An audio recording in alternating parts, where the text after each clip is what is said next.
Yo yo yo, what is going on, my fellow cloners? I come here to show you the final installment of NovaLUG's first collaboration, Quest on Kalee. Now, real quick, I'll go over what happened in the previous parts. And real quick, they crash landed, they went through a Kaleesh village, then they went through the city. There's a problem there with the city, which this guy right here you can see. Got a knife held up to his head and his helmet stolen. 4, they came across a Kaleesh armory, kind of like place where they keep guns or weapons, but outside. And then here they come across the base that they have finally tracked down with the GPS. You can see little out of focus right here.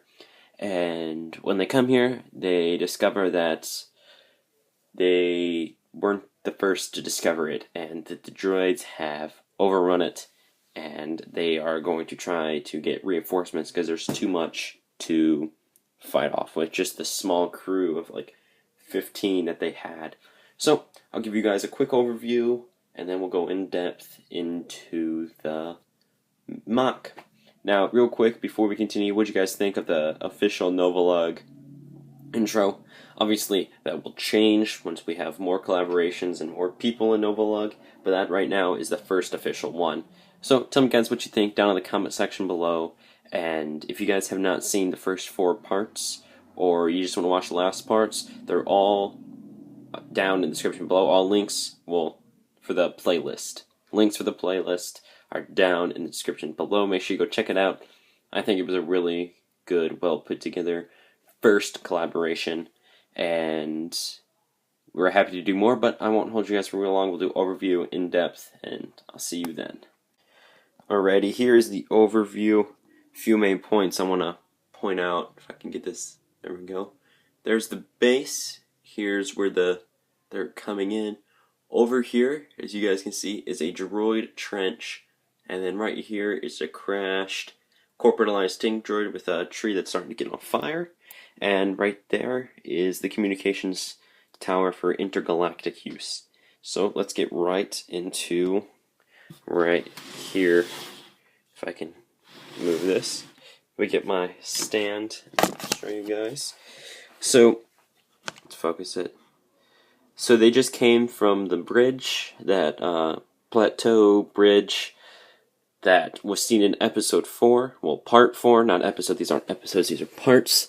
And they're coming in to come to the base, and then they realize that droids taken over, and they have piles of dead clones lying about, and they're just mesmerized. They already killed a droid. These 2 haven't noticed, and it's going to be hard to sneak past those guys. I'll get to that next. This rock structure right now is shielding the way so that droid down there cannot see them. And they're probably going to be taking cover behind these trees. Wow, if it would focus. Behind these trees to get away from that light machine gun that droid has. And talking about that, let's go right over to it. Let me rotate this. We'll see the back side of the trench, and let me move my chair so I can actually sit down and show you guys, because I sit very uncomfortably. Alrighty, here we go. So you see we have this droid walking, and their legs aren't posable, so it kind of looks like he's standing there. This super battle droid, yeah, that's his name, is just scanning, looking to see if there's anyone behind this communications tower, which we'll get to in a second. And then this droid here, next to the pile of dead clones, is holding a magazine-fed light machine gun. Now, yes, this on top is the magazine. This was inspired by the Bren light machine gun from World War II. And I decided to do magazine-fed because most of the Star Wars blasters are battery-fed, and this I just wanted to change it up. It does have a high capacity because it is the future, and he's just scouting. This is like the lever. He would flip it down to turn it on. Outside of the trench, well, if you look inside the trench, you see there's a slight curve to it, made out of 1x4s and 1x2s. And if we turn it around, you can see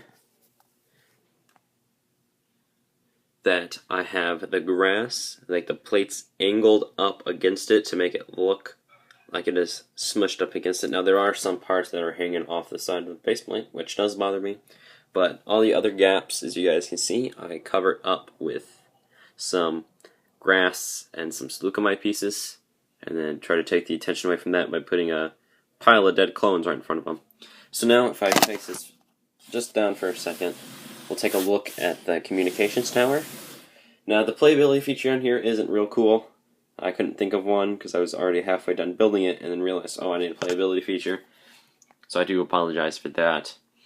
But as you see, it does have a base of 4, 1 by 6 by 5, I think, slopes. And I don't know the exact brick count, but it goes all the way up to here. So it is a tall thing. And at the top, it can spin. I would like to have a radio dish on top, but I didn't think of it at the time. I could go back and edit it in, but I'm not actually going to do that. So you can spin to get different these are different antennae, I think is the plural term. And yeah, it's to get from different planets and get many, because this is a telecommunications space. Well, yeah, this part is. So we won't go to the base just yet. We'll turn around and we'll look over here at the crashed Corporate Alliance tank droid. So here's Corporate Alliance tank droid, kind of like was rolling up and it was going to plow down that, but it got shot down right before it reached it. I mean, right before.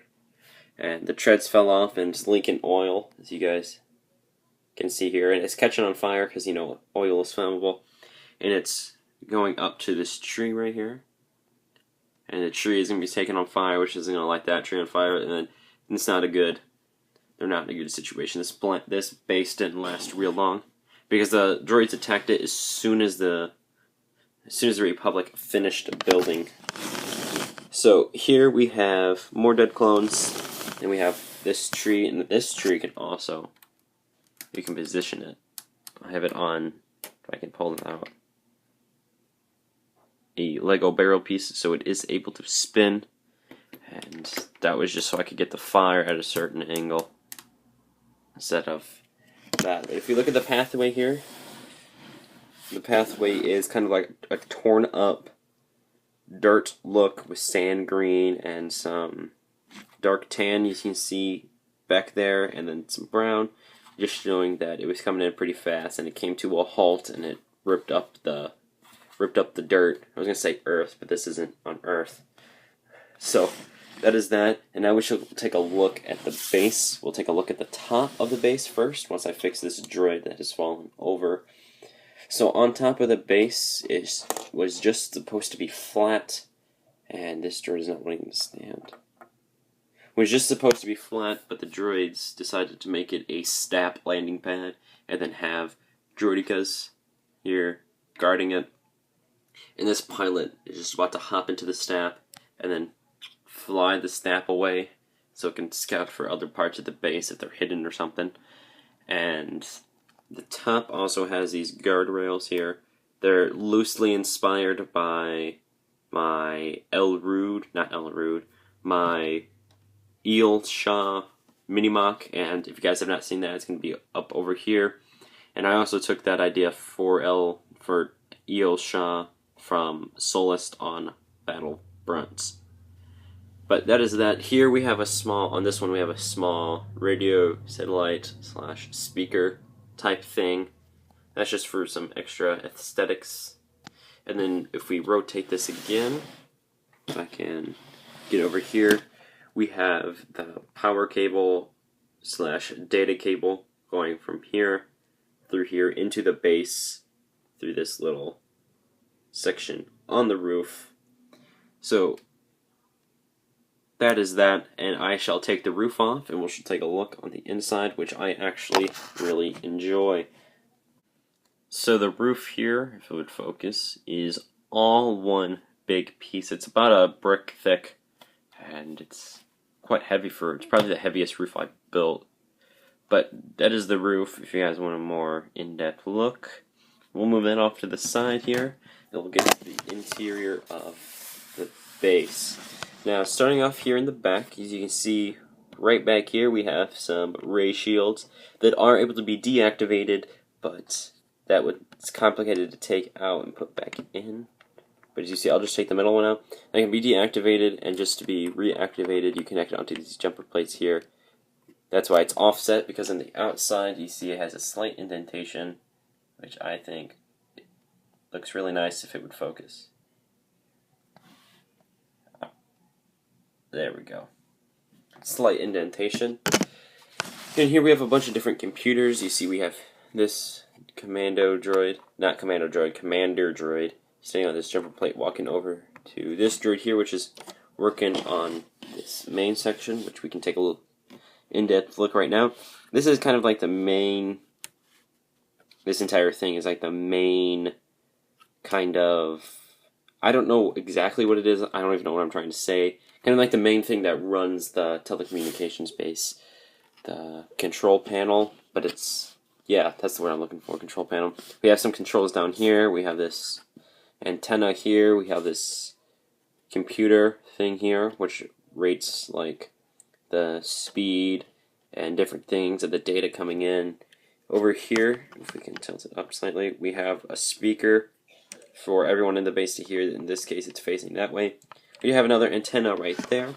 And then we'll flip this around. We have more controls over here on this side. More levers and stuff. More closer to the ground.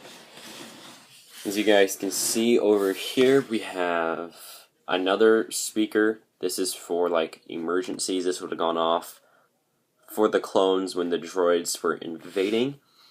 Here we have the kill switch, so when this is up, means it's on, and when it's down, it's off right now. They turned off all signals coming in, so the clones have to come in here and turn it on by flipping it down. That will turn green, and then they can get an SOS, which is going to be a task for them to do. So comment down below if you think they can make it or not. Anyway, if we go over here, we have this computer that I've used lots of times, but I do like a lot. I've kept it together, and I think it looks really nice. So that is that. Put that back over here. And here we have a more futuristic kind of computer that I built. Here we have the display, and then back here, if it needs to be, it will project a hologram. All I have to do is turn it around, and the hologram will be projected. So it's kind of like a 2-in-1, and it kind of has this cool little look to it that I wanted to accomplish. You see here, we just have some more like valves. Here we have kind of like touchscreen stuff, kind of like what's over here, if you guys can see.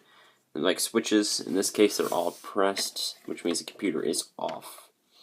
So that's basically the inside. Oh, I forgot about this hologram thing. I've had in MOCs before, and it's supposed to be like the Emperor Palpatine. Well, not in this case. He's still Darth Sidious.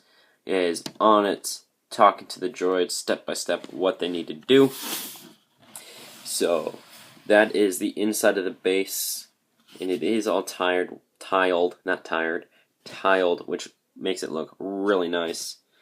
But we'll go out to the outro now once I put the roof back on and position you guys back to the correct position.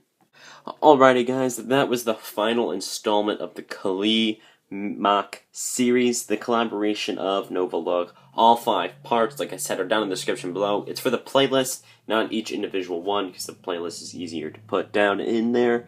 So, make sure you go check that out. And if you still have no idea what NovaLUG is, in the top right-hand corner, in the little card section, there will be a video that pops up right about now that says, like, a very special, cool announcement, or something like that. And that's basically me explaining what NovaLUG is. Make sure you comment down below what you guys thought of this collaboration, and if you have any ideas for another collaboration, we want kind of an original idea, and if you present to us a good enough one, we will give you a shout out in the next one.